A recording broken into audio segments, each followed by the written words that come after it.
So the first country I moved to was Canada in the province of British Columbia.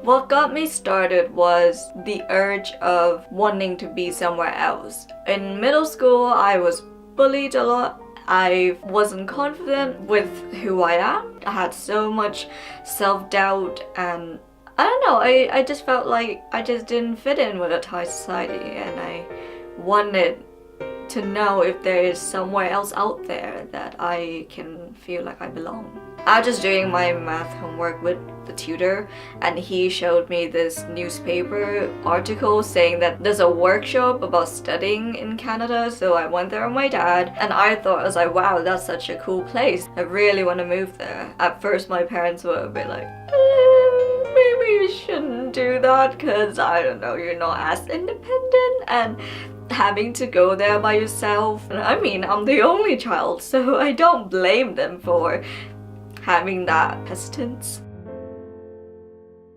The scariest thing, having to step out of your comfort zone, and with the language barrier, how weak my English was, that really didn't help. My first day when I arrived, I had no friends. I was so intimidated by everybody around me.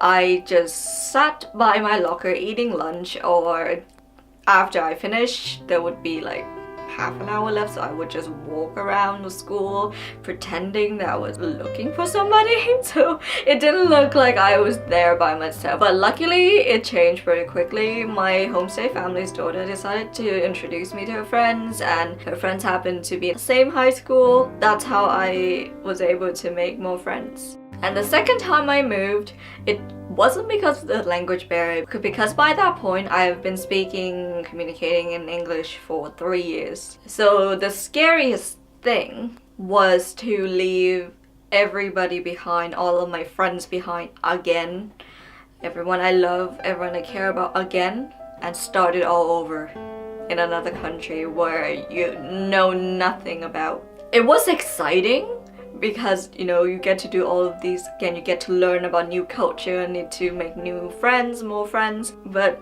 at the same time you're so secure. It's almost difficult to move again and step outside of your comfort zone again. When I first moved to Canada, I definitely regretted leaving my parents, because you know that moment when you're leaving the ones you love at the airport and you're departing, that's the most heartbreaking thing anyone have to deal with, and especially to see your only child leaving you at that age. To see your only child leaving you is like, it's insane. I don't know how they do it.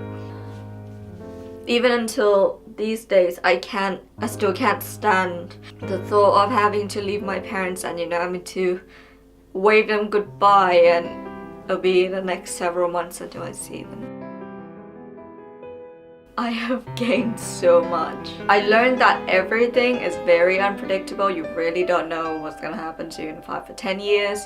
You know, if you have a plan, that's amazing, but if it doesn't go as planned, just don't beat yourself up over it. You always have to be open about everything, and that's how you learn, adapt, and fit in with different society you go into. Makes me definitely more open-minded. I learned how to put myself in other people's shoes and not judge them by the cover. Once you have started moving, you don't know what to expect, and all you have to do is just learn from the perspective, and that's the only way you gain knowledge. It has really made me become stronger, because you need to learn how to survive in these environments on your own. There will be ups and downs, you will stumble a couple of times, but you will get up.